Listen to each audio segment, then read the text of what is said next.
संत रामपाल जी महाराज एक ऐसे महान संत जिन्होंने अपनी सतभक्ति, तत्व ज्ञान, करुणा और सेवा के बल पर समाज में नई मिसाल कायम की है। संत रामपाल जी महाराज की अगुवाई में उनके सभी सतलोक आश्रमों से समाज कल्याण के अद्भुत कार्यों ने समाज को सुनहरे भविष्य की एक नई उम्मीद दिखाई है। संत रामपाल जी महाराज से नाम दीक्षा लेने के बाद लाखों लोगों की लाइलाज बीमारियां जैसे कैंसर, एड्स आदि ठीक हुई। संत जी के ज्ञान से प्रेरित होकर उनके अनुयायियों ने लाखों यूनिट रक्तदान किया। संत जी ने लाखों बहन बेटियों का दहेज मुक्त विवाह करवाया।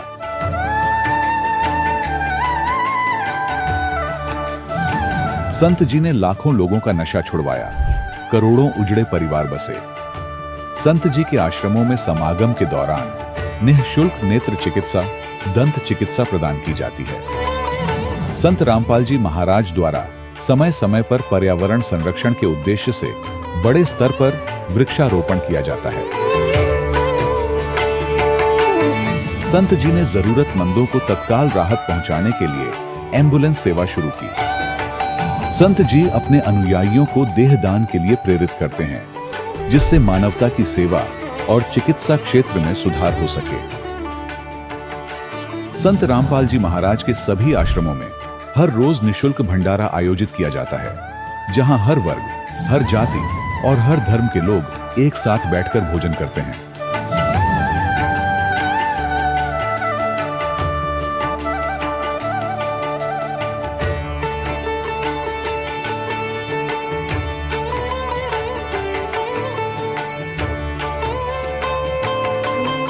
संत रामपाल जी महाराज की अन्नपूर्णा मुहिम ने गरीब और बेसहारा लोगों के जीवन में एक नई ऊर्जा और उम्मीद को जन्म दिया है। घर घर खाद्य सामग्री और जरूरी मदद पहुंचाकर संत रामपाल जी महाराज ने लोगों को दुख और मजबूरी से लड़ने की ताकत प्रदान की है।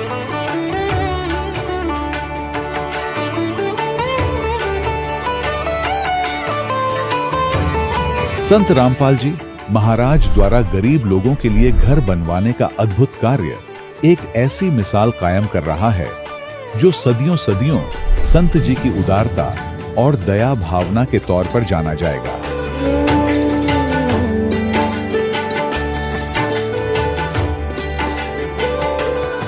संत रामपाल जी महाराज ने हरियाणा सहित भारत के कई राज्यों में आई भीषण बाढ़ से अनेक गांवों और किसानों को बड़ी राहत दिलाई। तत्काल लाखों फुट पाइप और हजारों मोटर उपलब्ध कराकर किसानों के खेतों और गांवों में भरे बाढ़ के पानी को बाहर निकालकर उनको नया जीवन दान प्रदान किया। आज संत रामपाल जी महाराज को किसानों के मसीहा के तौर पर देखा जा रहा है। जगह जगह उनके लिए सम्मान समारोह आयोजित हो रहे हैं। संत रामपाल जी महाराज के आश्रम में हजारों बुजुर्गों को सम्मान और प्यार के साथ जीवन जीने का अवसर मिलता है।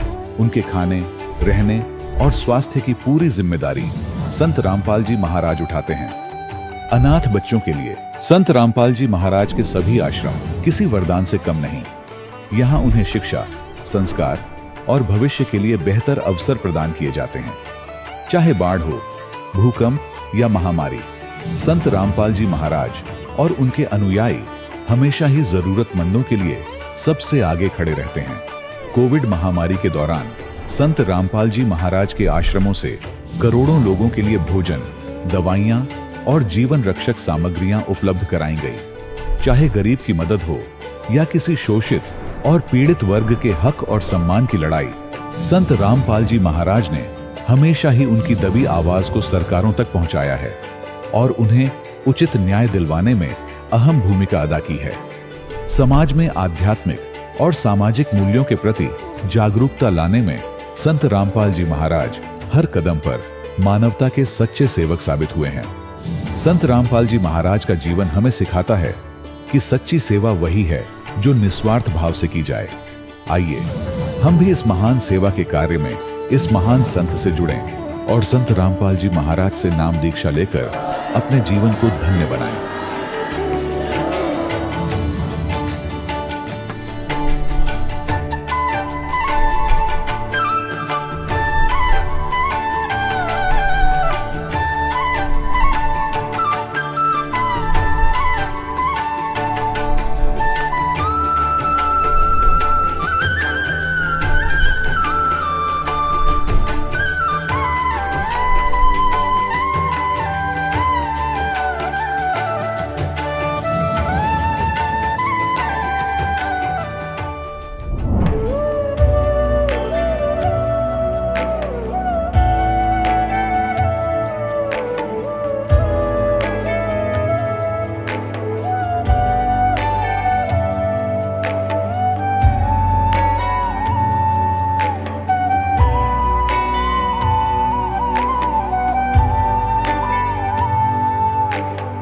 गीता अध्याय 15 के श्लोक 16-17 में 3 प्रभु बताए हैं। ये 3 प्रभु कौन हैं? किस प्रभु की शरण में जाने के पश्चात जन्म और मरण समाप्त हो सकता है? 3 प्रभुओं में सबसे उत्तम परमात्मा कौन है? कैसा है? उसका क्या नाम है? इन सभी गूढ़ रहस्यों को जानने के लिए अवश्य सुनिए जगत गुरु तत्वदर्शी संत रामपाल जी महाराज के अमृत वचन। सत साहिब दर्शकों, मनुष्य जीवन भर अपने धर्म में बताई गई सभी साधनाएं करता रहता है, यह सोचकर कि उसके घर में सुख शांति बनी रहे, रोग दूर हों और जीवन की हर परेशानी समाप्त हो जाए। परंतु जब इन तमाम प्रयासों के बाद भी न बीमारियां दूर होती हैं और न ही समस्याएं खत्म होती हैं, तब मन में यह प्रश्न उठना स्वाभाविक है कि क्या मैं सच में शास्त्रों के अनुसार भक्ति कर रहा हूं? दर्शकों, कुछ ऐसी ही कहानी थी दिल्ली के करावल नगर के रहने वाले कैलाश दास जी की। कैलाश दास जी पहले हनुमान जी की पूजा, हरिद्वार तीर्थ आदि साधनाएं करते रहे, लेकिन फिर भी इनके जीवन में बीमारियां और समस्याएं बनी रहीं। फिर जब इन्होंने संत रामपाल जी महाराज का शास्त्र अनुसार ज्ञान सुना और नाम दीक्षा ली, तब नाम दीक्षा लेने के बाद इनके जीवन में चमत्कारिक बदलाव होने लगे। आखिर संत रामपाल जी महाराज ने कैलाश दास जी को ऐसी कौन सी जड़ी बूटी दे दी जिससे कि इनके जीवन की सभी परेशानियां बिल्कुल समाप्त हो गईं? और क्यों आज करोड़ों लोग संत रामपाल जी महाराज को पूर्ण परमात्मा मान रहे हैं? आखिर इसके पीछे की सच्चाई क्या है? आइए सुनते हैं कैलाश दास जी की कहानी इन्हीं की जुबानी। सर नमस्कार। नमस्कार सर। सर क्या नाम है आपका? मेरा नाम कैलाश दास है जी। सर कहाँ से आए हैं आप?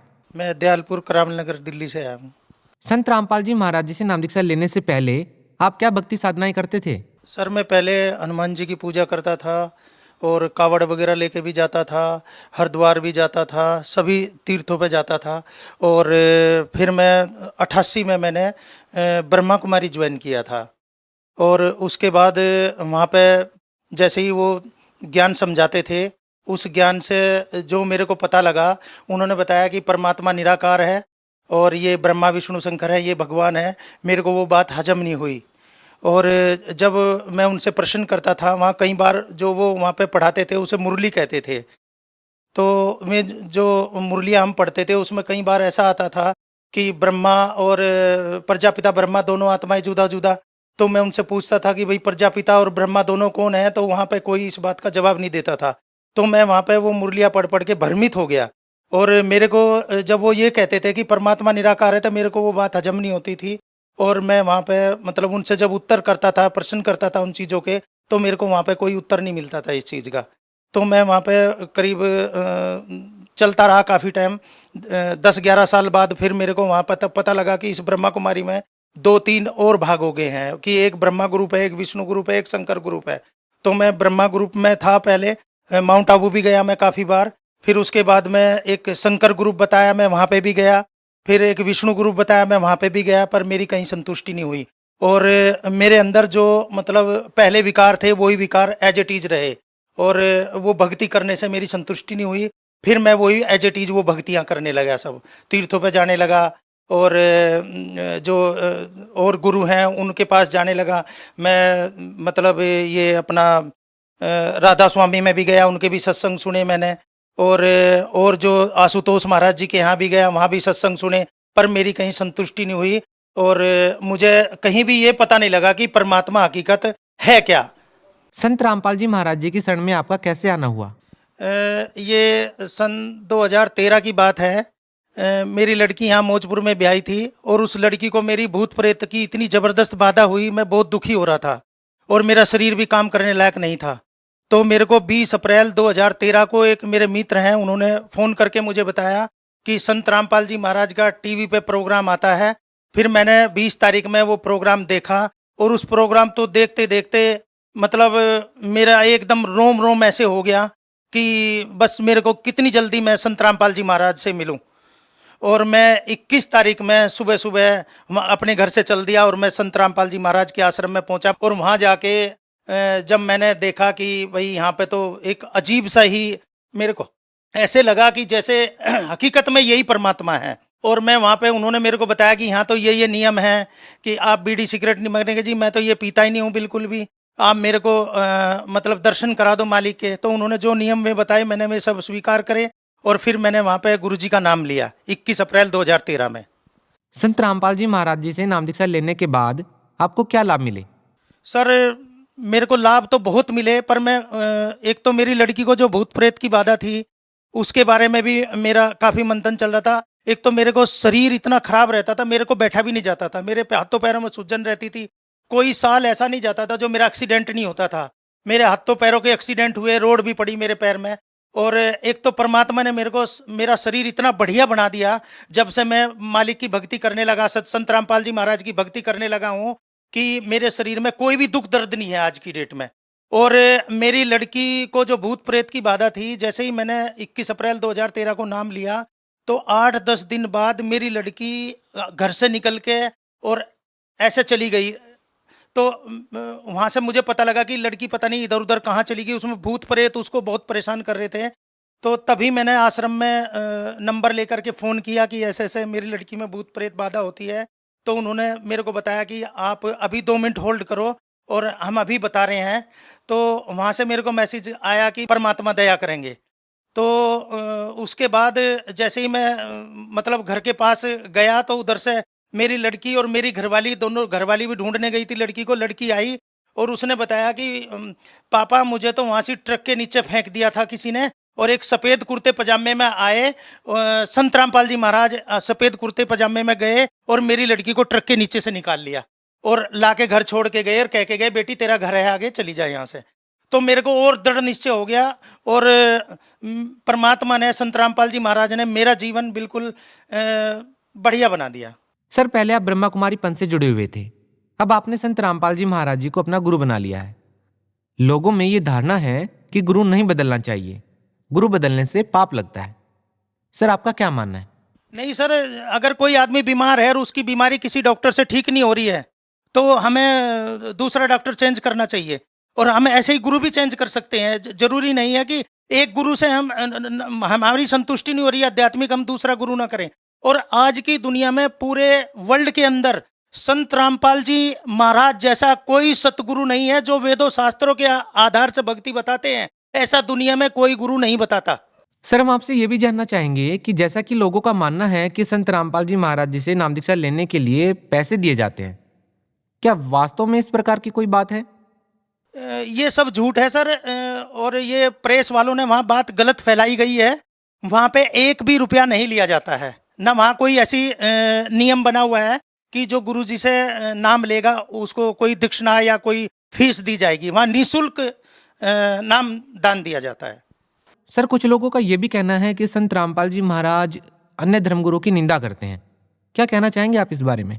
संत रामपाल जी महाराज किसी धर्मगुरु की निंदा नहीं करते हैं। संत रामपाल जी महाराज वेदों शास्त्रों के अनुसार हमें भक्ति बता रहे हैं, और जो और गुरु हैं और धर्मगुरु हैं वो वेदों शास्त्रों से भक्ति नहीं बताते हैं। इसलिए वो जब परमात्मा हमारे संत रामपाल जी महाराज वेदों शास्त्रों में से भक्ति बताते हैं कि भक्ति किसकी करनी चाहिए, कैसे करनी चाहिए, कैसे हमें उसका लाभ होगा, तो वो और जो धर्मगुरु हैं वो इस बात से चिढ़ते हैं और संत रामपाल जी महाराज का कोई भी जवाब नहीं देते। इसलिए उन्हें घृणा होती है संत रामपाल जी महाराज से। संत रामपाल जी महाराज वेदों शास्त्रों के अनुसार भक्ति बताते हैं, और वेदों शास्त्रों के अनुसार भक्ति करने से ही हमें मोक्ष मिल सकता है, और कोई रास्ता नहीं है मोक्ष का। सर जो लोग संत रामपाल जी महाराज से जुड़ना चाहते हैं वो उनसे कैसे जुड़ सकते हैं? कोई व्यवस्था है इस प्रकार की संत रामपाल जी महाराज जी से जुड़ सकें, नाम दीक्षा ले सके? जो टीवी पर हमारा जो संत रामपाल जी महाराज का प्रोग्राम आता है उस पे एक पीली पट्टी आती है नीचे टीवी पर, उसमें जो नंबर हैं उन नंबरों पे अगर हम फ़ोन करेंगे, उन नंबरों पे जो फ़ोन करेंगे वहाँ से एक ज्ञान गंगा बुक निःशुल्क दी जाती है, और वहाँ पे फ़ोन करके हम संत रामपाल जी महाराज से जुड़ सकते हैं। देखिए हमने बहुत सारे संत रामपाल जी महाराज के पोस्टर देखे हैं दीवारों पे उनके अनुयायियों के द्वारा, जिन पर लिखा हुआ है कि पूर्ण संत की क्या पहचान है, ये अवश्य जानिए। हम आपसे जानना चाहते हैं कि पूर्ण संत की पहचान क्या है? सर ये परमात्मा की वाणी में एक लिखा हुआ है, अक्षर पुरुष एक पेड़ है, निरंजन वाकी डार, 3 देवा शाखा है, पात रूप संसार, कि जो इस कल्प रूपी वृक्ष को जड़ से लगाकर पत्तों तक, तनों तक एक्यूरेट बता देगा, वही तत्वदर्शी संत होगा, वही पूर्ण परमात्मा होगा, वही पूर्ण ब्रह्म होगा। हिंदुस्तान में बहुत सारे धर्मगुरु हैं, संत रामपाल जी महाराज जी से ही नाम दीक्षा क्यों लें? सर, मैंने जितने भी करीब करीब धर्मगुरु हैं, कोई ऐसा नहीं छोड़ा है जिनका लिटरेचर या उनसे बाई फेस में ना मिला हूं, पर सभी ने ज्यादातर निराकार बताया परमात्मा को। एक संत रामपाल जी महाराज ऐसे हैं जो भगवान को साकार बताते हैं और वो स्वयंभू हैं परमात्मा। संत रामपाल जी महाराज जो ज्ञान देते हैं वेदों शास्त्रों से टेली करा के ज्ञान देते हैं, और परमात्मा साकार है न कि निराकार है, और वो परमात्मा स्वयं आकर के सारे वेदों शास्त्रों का सार समझाते हैं और सारी दुनिया को बताते हैं कि परमात्मा साकार है, और आकर के मोक्ष का रास्ता बताते हैं। सर, कुछ लोगों का मानना है कि संत रामपाल जी महाराज जी के जो शिष्य हैं वो उनसे अंधभक्ति के तहत जुड़ गए हैं। आखिर अंधभक्ति में और भक्ति में क्या डिफरेंस है, और आपने नाम दीक्षा क्यों ली? जो सतगुरु रामपाल जी महाराज ने जो हमें भक्ति बताई है वो वेदों शास्त्रों के अनुसार बताई है, और जो धर्मगुरु हैं दुनिया के वो शास्त्रों के अनुसार भक्ति नहीं बताते हैं। जो शास्त्रों के अनुसार नहीं बताते वो अंधभक्ति है, और जो शास्त्रों के आधार से भक्ति बताते हैं वो भक्ति है। सही भक्ति वो है मोक्ष की। जो संत रामपाल जी महाराज वेदों शास्त्रों से बताते हैं वो भक्ति सही है। जो शास्त्रों के अनुसार नहीं बताते वो अंधभक्ति है। दुनिया उस पर लगी हुई है, उसका उनका कोई आधार नहीं है, उनको कोई मोक्ष का रास्ता नहीं पता है। संत रामपाल जी महाराज जो बताते हैं हमारे, वो शास्त्रों के अनुसार भक्ति बताते हैं, उसी से हमारा मोक्ष होगा। सर, आपने कहा कि संत रामपाल जी महाराज की शरण में आएं और अपना कल्याण करवाएं। उनकी शरण में कैसे आ सकते हैं? हमारे जो टीवी पर संत रामपाल जी महाराज का जो प्रोग्राम चलता है उस पे नीचे पीली पट्टी पे जो फोन नंबर आते हैं, हम उन पे फोन करके नाम दीक्षा ले सकते हैं। सर, आपसे अंतिम सवाल पूछना चाहेंगे कि आप भगत समाज को क्या संदेश देना चाहते हैं? मैं भक्त समाज को ये संदेश देना चाहता हूँ कि संत रामपाल जी महाराज की शरण में आने से ही मोक्ष मिलेगा। और जो आज समाज सब पढ़ा लिखा है, कोई अनपढ़ तो है नहीं, पर भगवान ने ये सारी शिक्षा इस टाइम उतारी है। संत रामपाल जी महाराज जो हैं वो वेदों शास्त्रों के अनुसार भक्ति बता रहे हैं। जितने भी हमारे वेद हैं एक एक चीज खोल खोल के उनमें बता रहे हैं, और जो अंधश्रद्धा भक्ति वाले जो जितने भी गुरु हैं वो उस चीज को नहीं मान रहे हैं, वो किसी को देख करके चल रहे हैं उनके भगत। संत रामपाल जी महाराज जो वेदों शास्त्रों से जो भक्ति बता रहे हैं उस भक्ति से ही हमारा मोक्ष होगा, अंधश्रद्धा से हमारा मोक्ष होने वाला नहीं है। तो इसलिए सभी भक्त समाज से मेरा हाथ जोड़कर अनुरोध है कि संत रामपाल जी महाराज की शरण में आइए और अपना मोक्ष कराइए। सर, बहुत बहुत धन्यवाद। सत्य। दर्शकों, अभी आपने सुने संत रामपाल जी महाराज से दीक्षा प्राप्त करके सुखी हुए भक्त के अनुभव। अब देखिए जगत गुरु तत्वदर्शी संत रामपाल जी महाराज के मंगल प्रवचन। जगन्नाथ के मंदिर में और इस बात धोती वहां से उठकर बाहर आंगन में गिर गई, और आकाशवाणी हमने सुनी कि जगन्नाथ तो वो कबीर नाम से बैठा है तो काशी के अंदर, तू यहाँ धक्के खाना ही ना लाग, तने शर्म नहीं आई, ले जा इस धोती को वहां उठाकर धर दे उसके चरणों में। अब राजा का अपन लाग गया, रोई तो भगवान बैठे थे, हम मूर्ख हैं, हम पहचान नहीं सके। तो परमात्मा कहते हैं गुरु मानस कर जानते ते नरक ये अंध, और हुए दुखी संसार में फिर अग गई उनके बंद।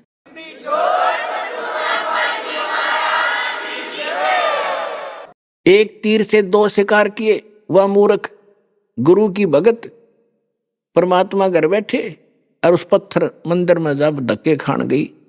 तो पुण्यात्मा, आपके लिए ये कहानी, ये कथाएं यथार्थ हैं और आपके लिए गाइडलाइन है।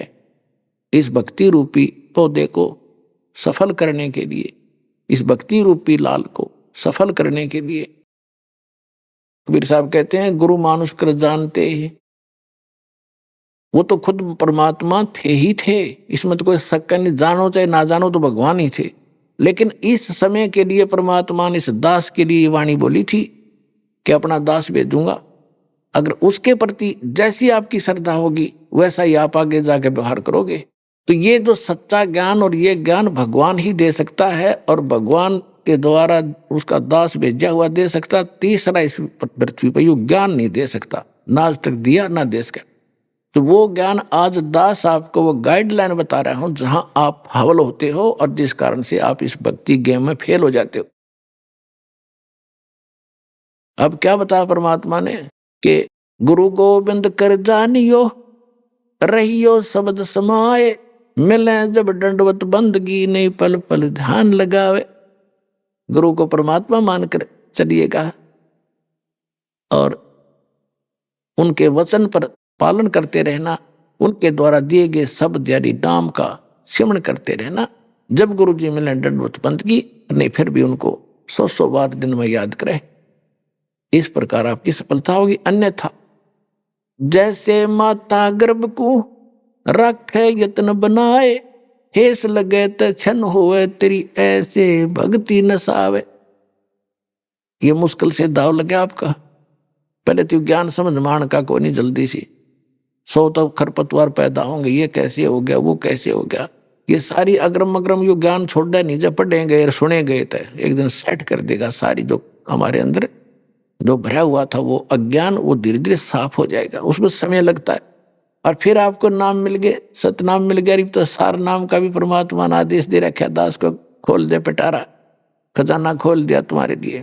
जिसके लिए ऋषि महर्षि सिर पटक कर चले गए, शरीर गाल कर चले गए, ये रतन नहीं मिला जो आज आपके ऊपर सहमत धक्के तो खिला रहा परमात्मा आपको। आप कितनी अच्छी आत्मा हो इसका आइडिया आपको नहीं हो सकता, लेकिन इस जोरी को है। लाल की कीमत वो कितना कीमती होता है। आप उन आत्माओं में से हो, गोता मारूं स्वर्ग में अर्जा बैठू पाताल, कह कबीर ढूंढता फिरूं अपने हीरे मोती लाल।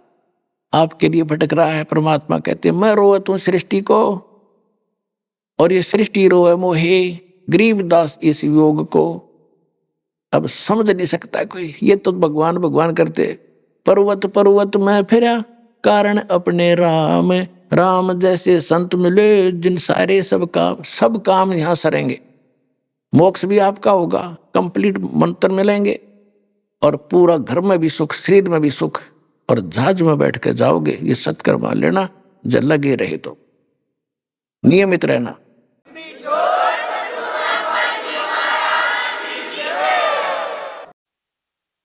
परम पिता परमात्मा पूर्ण ब्रह्म सर्व सृष्टि रचनहार कबीर परमेश्वर जी की असीम रजा से आप सभी पुण्यात्माएं सत्संग सुनने के लिए उपस्थित हुए। सत्संग सुनने को उन्हीं पुण्यात्माओं को मिलता है जिनके ऊपर परमात्मा की एक विशेष रजा होती। अन्यथा ये इंसान कितना ही चतुर बना रहे, कितनी उसकी महिमा बनी हुई हो, कितना ही वो धनी हो, कितना ही वो राज्य पद पर उपस्थित हो, जब तक इस प्राणी को सत्संग नहीं मिलेगा, इसका मानव जीवन व्यर्थ है। तब तक ये केवल अपना पूर्व जन्म के किए हुए पुण्य और पापों का भोग ही भोग रहा होता है। भविष्य का उसके पास कोई भी विकल्प नहीं होता। जो मनुष्य जीवन का मुख्य उद्देश्य है उसका ज्ञान उसको नहीं हो पाता जो प्राणी सत्संग में नहीं आता। प्रथम तो मानव शरीर बहुत ही दुर्लभ बताया है। सभी सदग्रंथों ने, सभी महापुरुषों ने और स्वयं परमेश्वर ने भी आकर हमें यही राय दी है। मानुष जन्म दुर्लभ है, ये मिले न बारंबार। तरवर से पत्ता टूट गिरे वो बोर न लगता डर। मानुष जन्म पाए कर जो नहीं रटे हरि नाम, जैसे कुआ जल बिना बनवाया क्या काम।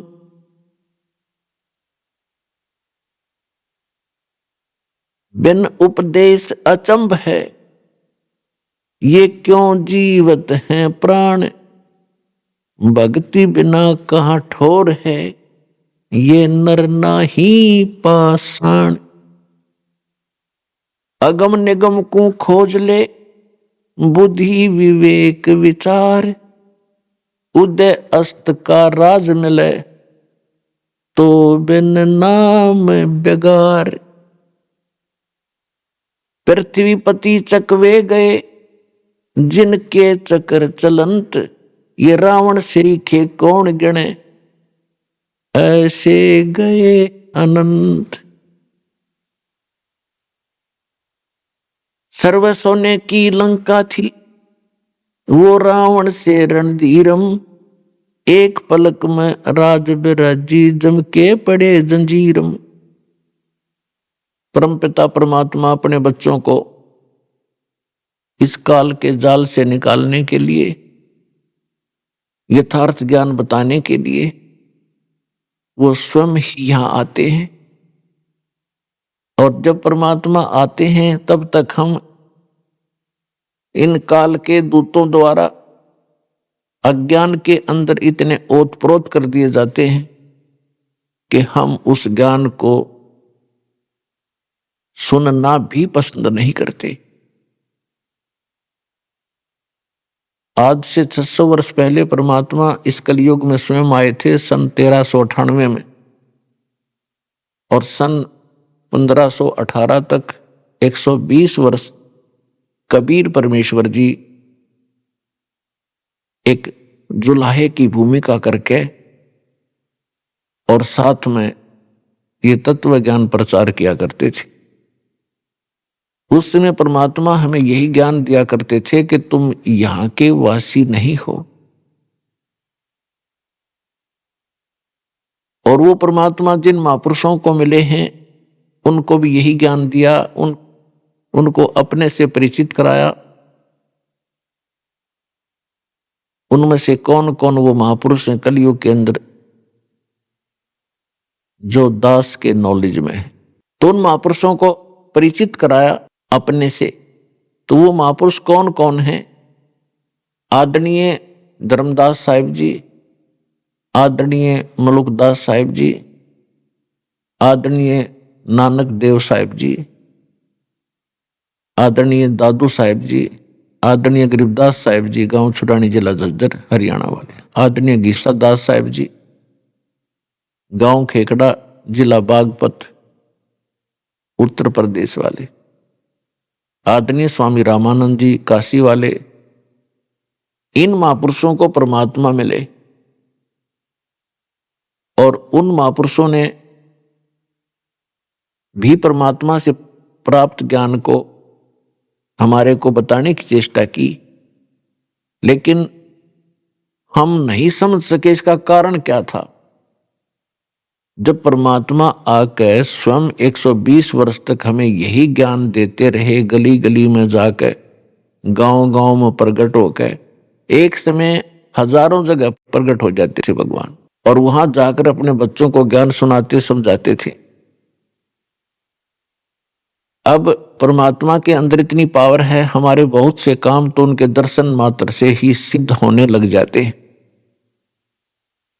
कुछ ऐसे उनकी वाणी मुख कमल से निकलती है, उससे हमारे बहुत से पाप नरम हो जाते हैं, कम हो जाते हैं, न्यून हो जाते हैं। और परमात्मा इसी उद्देश्य से यहां भटकते रहते हैं कि कभी तो इनको अकल आवेगी, कभी तो मुझे पहचानेंगे। अब तो इन्होंने काल की माया की भांग पी रखी है। ये भांग उतरेगी जब इनके समझ में आवेगी कि हम कहां पड़े हैं, हम क्या कर रहे हैं, हमने करना क्या चाहिए था। जैसे एक शराबी शराब पी के बाहर पड़ा था गंद में, कुर्डियों पे, कूड़ा करकट में, उसको उठाने की चेष्टा करते हैं, धूप के अंदर पड़ा था, पसीना आया हुआ, रेत लिपटा हुआ, उसको उठाने की चेष्टा करते हैं कि उठ ले भैया, यहां मत लेट, बहुत बुरा स्थान पर पड़ा है तू। तो वो कहता है छेड़ा मत, मौज हो रही है। तो वो दशा आज आपकी और हमारी है। हम अपने घर को छोड़कर यहां करोड़ियों पाके गिर गए और यहां काल की भांग पी के हम इसमें मस्त हो गए, अब मौज हो रही है। यह मौज नाम की चीज नहीं, आपका भूल और ये नशा है। कबीर ये माया अटपटी, सब गट आण अड़ी, किस किस को समझाऊं या कुएं भांग पड़ी। तो परमात्मा इस भांग को उतारने के लिए आया करते थे। अपनी प्यारी आत्माओं को भी अपने से परिचित कराकर उनकी भी सेवा दी उनको कि तुम भी समझाओ अपने बहन भाइयों को, शायद इनकी भांग उतर जाए और ये पहचान ले मेरे को। पुणात्माओं, कितने दयालु है वो दाता। स्थान स्थान पर प्रकट होकर 600 वर्ष पहले एक दिन में हजारों प्लेस स्थानों पर प्रकट होकर ज्ञान दिया करते थे। परमात्मा के दर्शन से भी हमारे बहुत से पाप नाश होते हैं। कुछ पाप ऐसे हैं जो परमात्मा की इस वाणी के पाठ पठन और श्रवण से ही हमारे समाप्त होते हैं। कुछ पाप ऐसे हैं जो नाम के सिमरन से ही कटा करते हैं। कुछ पाप ऐसे हैं जो प्रणाम करने से भी खत्म होते हैं। तो इस प्रकार हम युगों युगों से बहुत ज्यादा रोगग्रस्त हो गए हैं। हर प्रकार के पाप हमारे अंतःकरण में समाये हुए हैं। इनका नाश करने के लिए हमने ये सभी तरीके अपनाने पड़ेंगे। जैसे कोई कपड़ा मैला है, थोड़ा मैला है, या वैसे ही रेत लगा है तो झाड़ देने से भी वो ठीक हो जाता है। थोड़ी बहुत मिट्टी लगी है तो पानी से धो दो, साफ हो जाता है। कुछ अधिक मैला हो गया है तो साबुन प्रयोग करना पड़ेगा, तभी वो उज्जवल होगा। और भी कहीं दाग लगा है तो उसको ड्राई क्लीन ही करानी पड़ेगी। तो इस प्रकार इस सारे प्रोसेस को अपना कर तभी हम उस कपड़े को उज्जवल कर पाते हैं। ठीक इसी प्रकार हमारे अंतःकरण में युगों युगों के ये पाप जमा हो गए, अंतःकरण मलिन हो गया। इसकी सफाई के लिए हमने ये सभी तरीके अपनाने पड़ेंगे। कौन कौन से? 500 यज्ञ करनी पड़ेंगी। एक यज्ञ है धर्म की, दूजी यज्ञ है ध्यान, तीजी यज्ञ हवन की, चौथी यज्ञ प्रणाम, और यज्ञ 5वीं ज्ञान है। समझे कोई बिरला दास। ज्ञान यज्ञ है ये सत्संग स्वाध्याय जो हम किया करते थे पहले। कोई गीता जी का पाठ करता था, कोई जप जी का पाठ करते हैं, कोई वेदों के कुछ मंत्र लेकर उनको नित्य पठन पाठन करते हैं। और ये ज्ञान यज्ञ है। और मुसलमान भाई जो 5 वक्त की नमाज करते हैं, ये भी ज्ञान यज्ञ है। और साथ में वो सजदा करते हैं, ये भी प्रणाम है। वो केवल 2 ही यज्ञों का फल प्राप्त करते हैं, लाभ प्राप्त करते हैं। और हमारे यहां अपने जैसे सिख धर्म के अंदर है, भंडारा करते हैं, गुरु ग्रंथ साहिब जी को प्रणाम करते हैं और जप जी साहिब का पाठ करते हैं या गुरु ग्रंथ साहिब का पाठ करते हैं। ये 3 यज्ञों का लाभ उठाते हैं। और जो मंत्र जाप करते हैं, वो मंत्र जब तक हम सही मंत्र नहीं हमें मिलेगा तो अन्य मंत्रों के जाप करने का वो लाभ नहीं होता। और अपने यहां जो हिंदू धर्म के अंदर हमारा कोई निश्चित अभी तक कोई ठिकाना नहीं था कि हनुमान जी का मंदिर दिखा, वहां माथा टेक दिया, प्रणाम कर दी। प्रणाम भी ठिकाने हो, यानी उस इष्ट को हो जो कुछ करण जोगा हो, तब उस प्रणाम यज्ञ का फल होता है।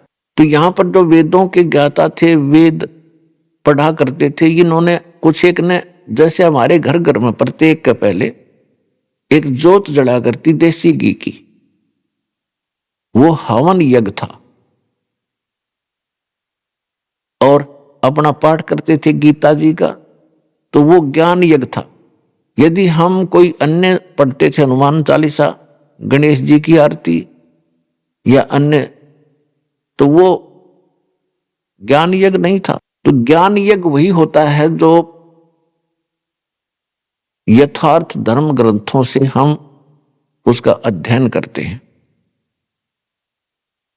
स्वाध्याय करते हैं। तो यहां हमने 500 यज्ञ मिलती है।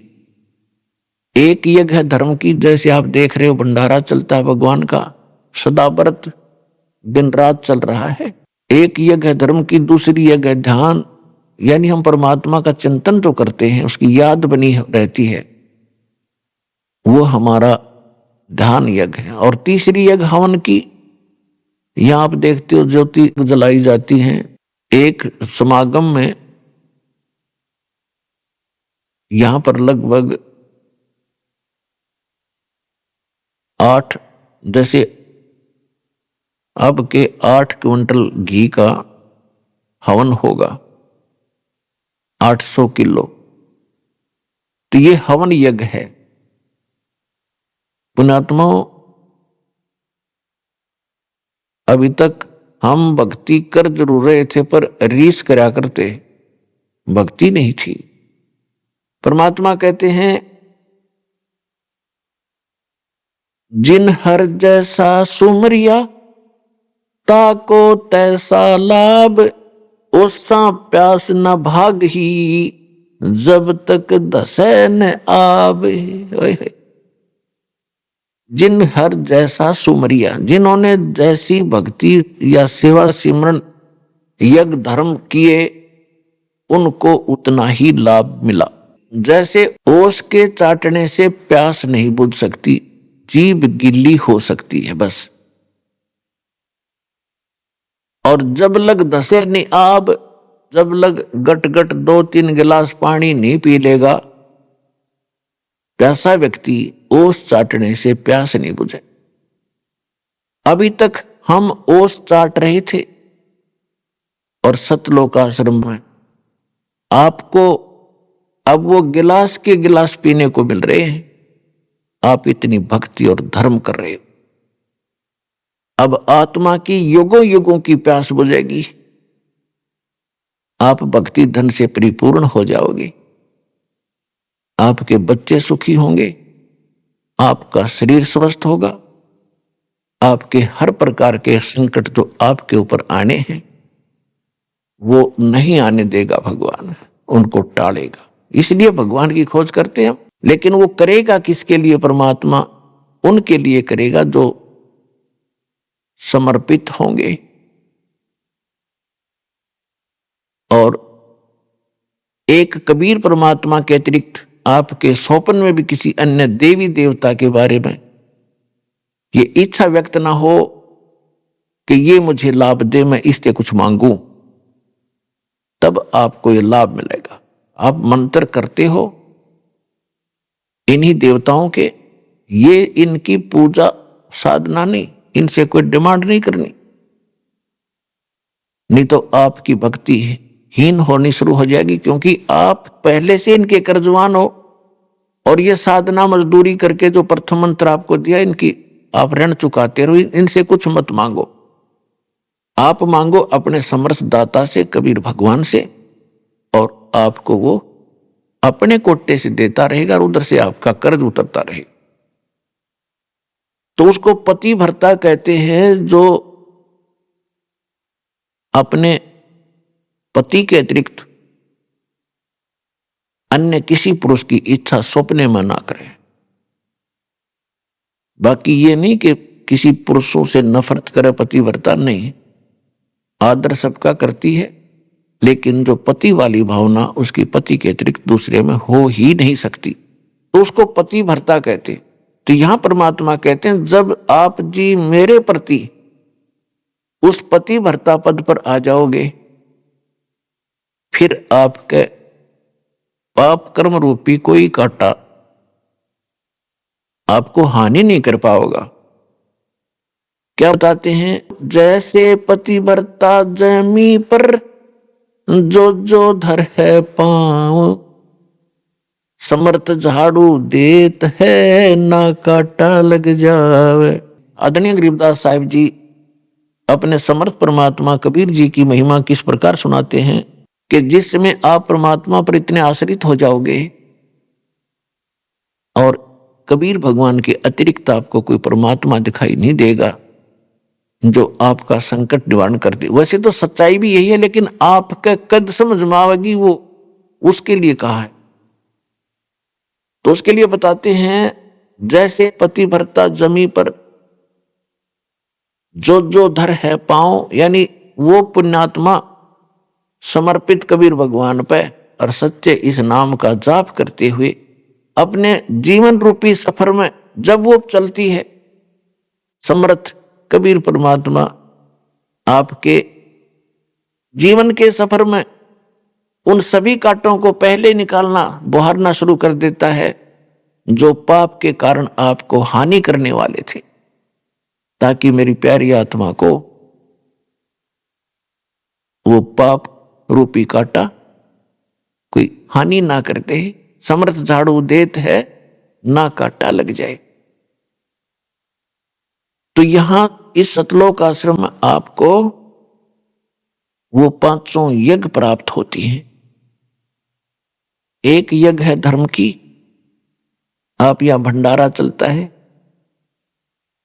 पुण्यात्मा, पुराने समय में हम सुना करते थे, क्योंकि पहले लोग इतने अपराधी नहीं बने थे जिसे हम आज बन गए।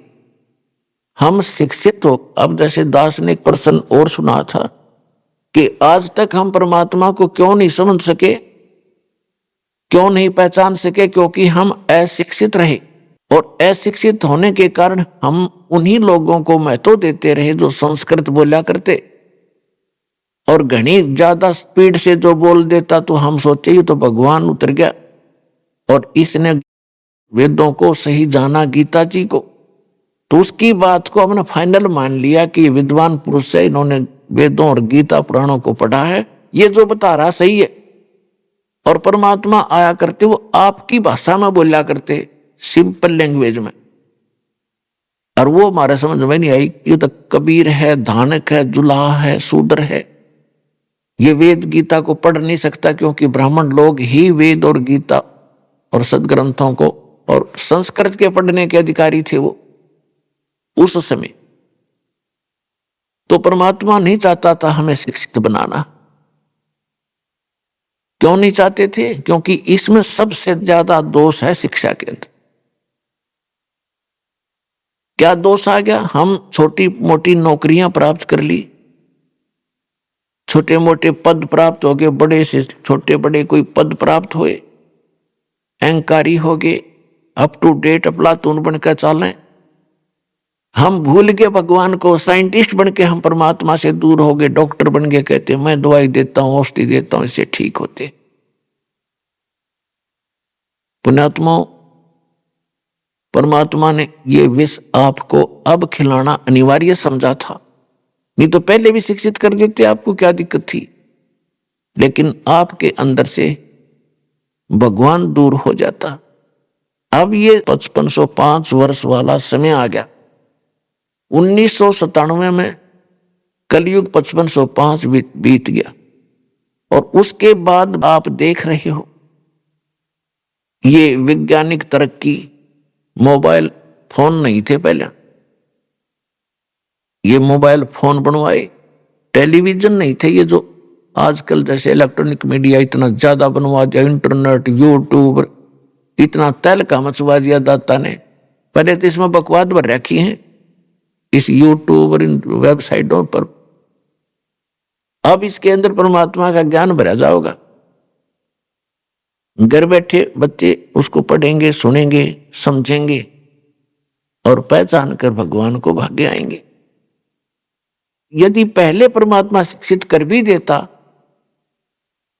तो परमात्मा का जो वचन था कि 5505 वर्ष जब बीतेगा तब मैं अपने ज्ञान को ओपन करूंगा, तब तक मैंने सारा मंत्र सही भी पर ये छुपा रखे हैं, क्योंकि तब तक हम घने दुखी नहीं हुए थे। सतयुग त्रेता द्वापर में ये जीव दुखी नहीं होता, और जब तक ये दुखी नहीं होता भगवान नहीं चाहता। फॉर्मेलिटी तो आत्मा शुरू से ही करती आ रही है, क्योंकि ये भगवान की अंश है और परमात्मा के बिना ये रह नहीं सकती। उसके लिए काल ने बहुत बड़ा जुगाड़ जोड़ रखा है। इसके लिए नरे ठग संत बैठा दिए, जगह जगह पर पता नहीं कितने प्रकार के ये और धाम बनवा दिए। इसने भक्ति करने की इच्छा होती है तो वहां धक्के खाती रहे, और कर्म खूब बिगड़वा दिए। सारा दिन एक रोटी के लिए ना जाने कितने झूठ बोल कर, कितने पाप करके ये जीव विश्राम लेता है, और पुण्य कोई बन नहीं पाता, क्योंकि शास्त्र अनुकूल साधना बिना हमारा धर्म नहीं उभर सकता, हमारा पुण्य नहीं हो सकता, हमारे शुभ संस्कार बन नहीं सकते।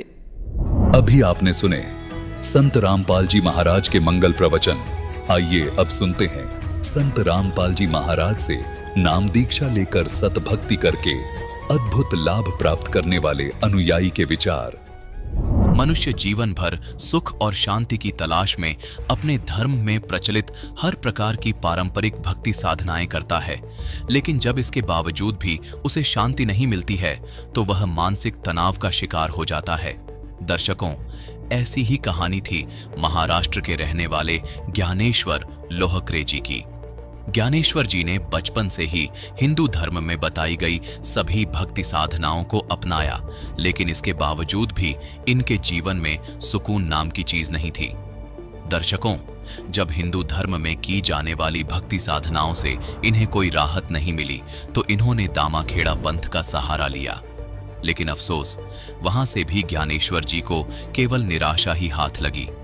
लेकिन दर्शकों, आज ज्ञानेश्वर जी का कहना है कि जब से मैंने संत रामपाल जी महाराज से नाम दीक्षा ली है, तब से मुझे शास्त्रों के अनुकूल भक्ति साधना मिल गई है और इस सच्चे ज्ञान से मुझे और मेरे परिवार को सुख और आत्मिक शांति की प्राप्ति हुई है।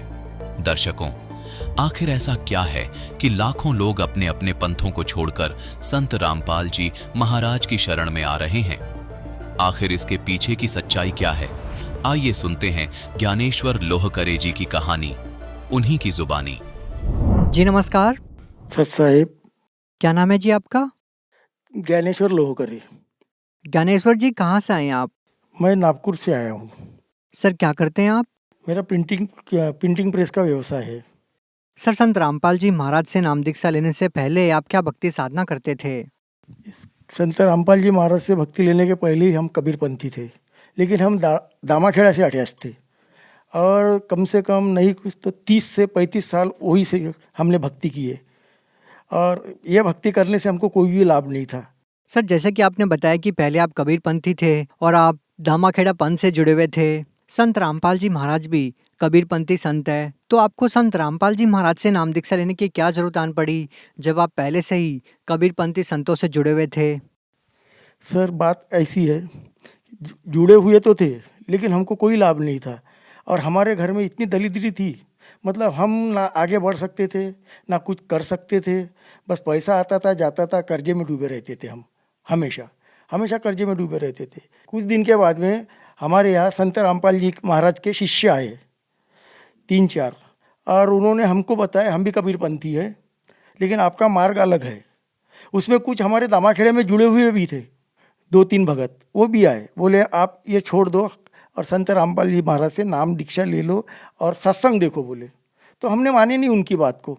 हमने अब उनको अलग अलग कुछ ना कुछ बोलते गए, कुछ बोले उल्टा सीधा, परमात्मा माफ़ कर दे, आप कैसी बात कर रहे, हम दामाखेड़े से जुड़े हुए, ये कबीरपंथी है, ऐसे बात करते थे। फिर भी वो आके उन्होंने एक ही बात बोले, सत्संग देखो आप कुछ दिन, बाद में हम और आएंगे आपके घर में। तो फिर कुछ 1 महीने के बाद में और आए वो, हमने सत्संग देखे। सत्संग देखने के बाद में क्या हुआ, फिर अचानक एक दिन हमारी पत्नी सोई थी तो अचानक दरवाज़ा खुला और कोई सफ़ेद कपड़े में पैजामे पे कोई संत जैसी उनको दिखे और उन्होंने बोले, बेटी आप घर में नाम दीक्षा ले लो। दरवाज़ा खोल के अंदर आए दरवाजे पे और उसके पहले ये लोग आके चले गए थे। सत्संग देखना चालू था। उन्होंने मेरे को फिर सवेरे बताया कि कोई संत आए थे, बोले सफ़ेद कपड़े पहन के थे, बोले शर्ट ये बंगाली सफ़ेद थी बोले और सफ़ेद पैजामा था बोले, और वो आए दरवाजे में खड़े हुए, मैं देखते रह गई बोले। वो बोल रही थी, बोले बेटिया नाम दीक्षा ले लो, और वो चले गए बोले। फिर उन्होंने मेरे को सवेरे बताया, आज अपन नाम दीक्षा ले लेंगे बोले। फिर उसी दिन हम नाम दीक्षा लेने चले गए। सर, हम जिस भी संत रामपाल जी महाराज जी के अनुयायी से मिलते हैं और उनका इंटरव्यू लेते हैं तो वो बताते हैं कि संत रामपाल जी महाराज से नाम दीक्षा लेने के बाद उनको अनेकों लाभ मिले। तो क्या संत रामपाल जी महाराज से नाम दीक्षा लेने के बाद क्या आपको भी कोई लाभ मिला? संत रामपाल जी महाराज से नाम दीक्षा लेते ही जिस दिन मैंने नाम दीक्षा लिया उसी दिन मेरा दुकान है, प्रिंटिंग प्रेस का व्यवसाय है मेरा। तो मैं घर में आया, दुकान से ड्राप था, ड्राप में से मैंने 2 खर्रे पड़े थे, गुटका बोलते जिसको, हमारे नागपुर में उसको खर्रा बोलते। वो एक 20 या 25 रुपये का होता है। मैं रोज़ का 3 या 4 या 5 खर्रे खा जाता था। वैसे ही आया और फेंक दिया। मेरे को क्या हुआ क्या नहीं इंटरेस्ट नहीं रहा उसके अंदर में। सर, लोग सवेरे चाय पीते हैं और मैं सवेरे 6 बजे से शराब की लत में लगा रखता था। मैं सवेरे जाके पहले शराब पीता था, उसके बाद में फिर शराब जो चालू सवेरे से लेके फिर चालू शराब पीने के बाद में खाना खाता था मैं। फिर मैं मेहमानों को खाना खिला देता था, बाद में जाता था, शराब पी के आता था, उसके बाद में खाना खाता था। इतना अधीन हो गया था मैं शराब का।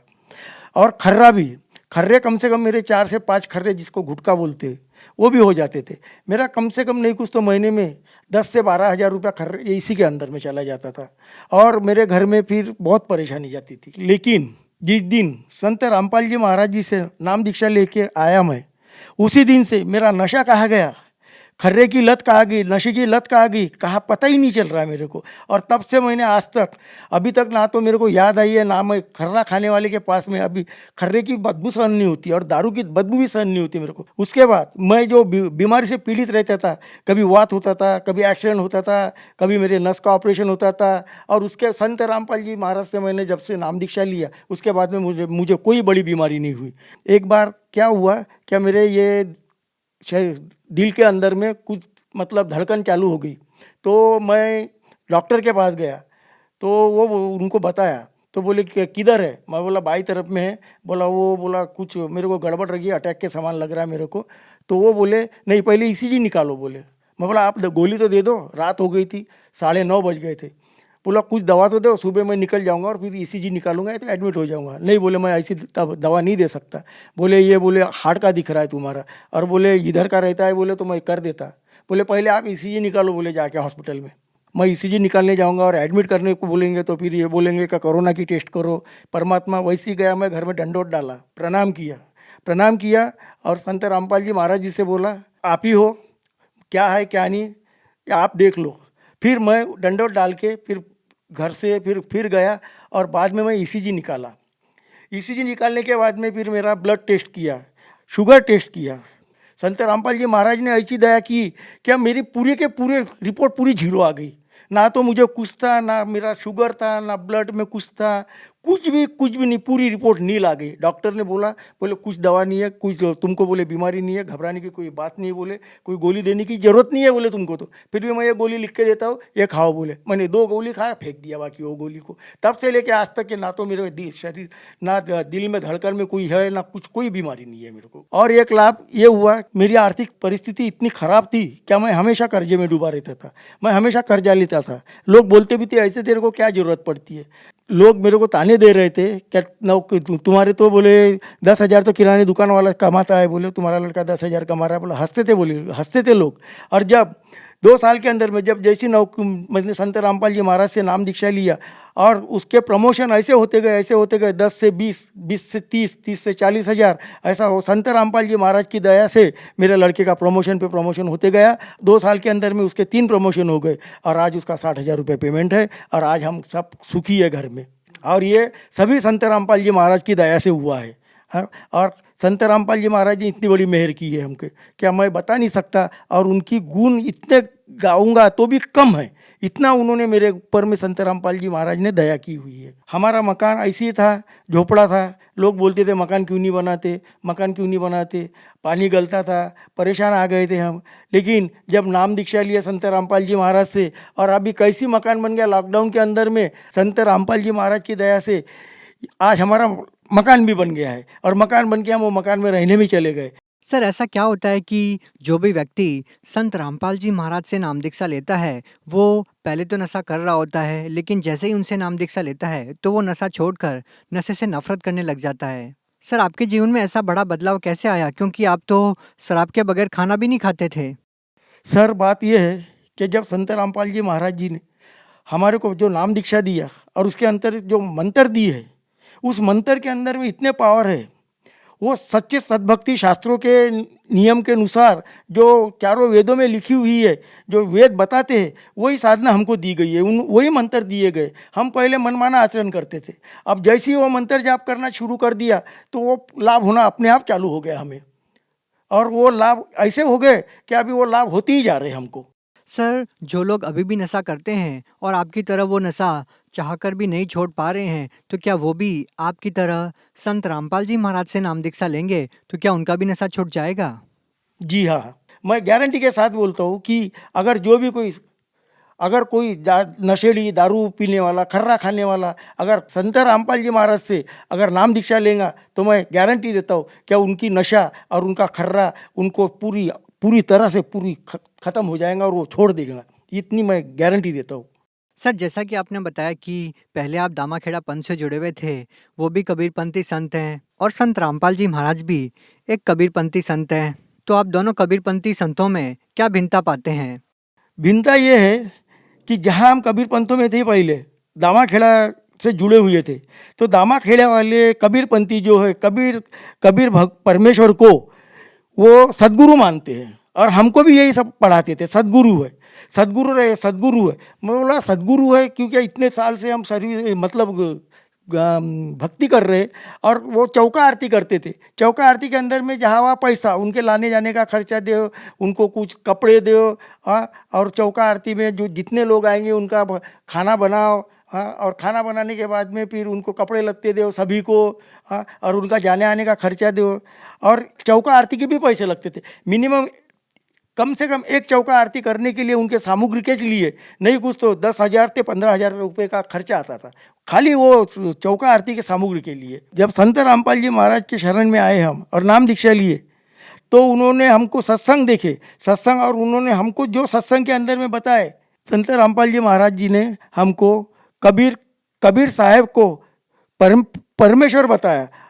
और ऐसी नहीं बताया, चारों वेद, गीता, बाइबल, कुरान शरीफ इसमें से सिद्ध करके दिखाया। उनके अंदर से जहाँ जहाँ लिखा हुआ है वो बता के दिखाया क्या ये कबीर परमेश्वर है, पूर्ण ब्रह्म है करके। ये सबसे बड़ी भिन्नता है क्या वो दामाखेड़े वाले कबीरपंथी और ये अभी जो हमने कबीर पंथ स्वीकार किया है, जो हमने नाम दीक्षा लिए संत रामपाल जी महाराज जी के जो कबीर पंथ में जो हम अब नाम दीक्षा लिए, ये दोनों में बहुत जमीन आसमान का फर्क है और इतनी ये भिन्नता है इसके अंदर में। तो सर, हम आपसे ये जानना चाहेंगे कि जो लोग आज भी दामाखेड़ा पंथ से जुड़े हुए हैं, उन लोगों को आप क्या संदेश देना चाहेंगे, क्या कहना चाहेंगे? संदेश तो नहीं दे सकता मैं उनको विनती कर सकता हूँ कि आप संत रामपाल जी महाराज से जुड़िए और उनका ज्ञान पढ़िए, और जो गीता, बाइबल, कुरान शरीफ चारों वेदों में जो लिखी है, जो हमको लाभ लिखे हुए हैं उसके अंदर में, क्या वो जो लाभ लिखे और वो हमको हो नहीं रहे, और वो आप अगर संत रामपाल जी महाराज से जुड़िए और देखिए जो मेरे को लाभ हुए, मेरे को इतने लाभ हुए क्या मैं गिन नहीं सकता उस लाभ को। मैं यही कहना चाहता हूँ कि आप संत रामपाल जी से जुड़िए और आपको कितने लाभ होते देखिए। आपके जैसे शुरू में जैसे ही आप नाम दीक्षा लेके निकलोगे आपके लाभ शुरू हो जाएंगे और आप इतने लाभ होंगे कि आपने कभी ज़िंदगी में सोचे नहीं होंगे ऐसे लाभ होंगे। बस मेरी यही विनती है।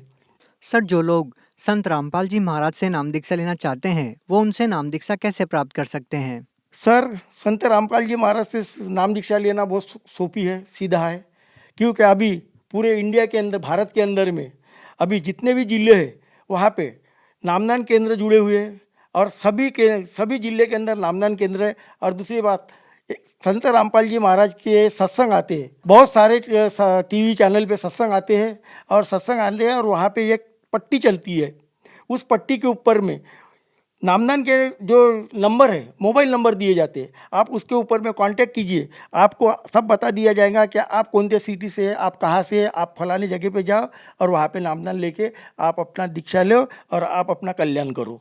जी धन्यवाद। जी सत साहिब।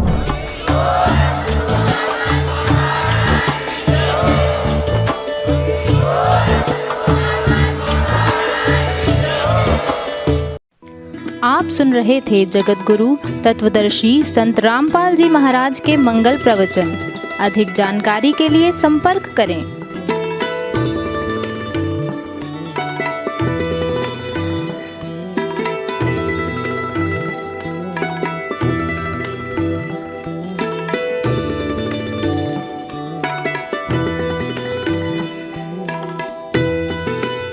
जगत गुरु तत्वदर्शी संत रामपाल जी महाराज जी के पावन सानिध्य में भक्ति की अलख जगाने तथा श्रद्धालुओं को सत्य भक्ति मार्ग का रास्ता दिखाने हेतु कनाडा के लोकप्रिय channel the TV NRI channel पर जगत गुरु तत्वदर्शी संत रामपाल जी महाराज जी के मंगल प्रवचनों का प्रसारण प्रतिदिन सुबह 7:30 बजे से 8:30 बजे तक तथा रात्रि 7:30 बजे से 8:30 बजे तक किया जा रहा है। इस सत्य भक्ति मार्ग को अपनाने के लिए अधिक से अधिक सत्संग प्रसारण देखें। इस सत्संग प्रवचन का सीधा प्रसारण संत रामपाल जी महाराज लाइव सत्संग YouTube चैनल और जगत गुरु संत रामपाल जी महाराज फेसबुक पेज पर भी देख सकते हैं।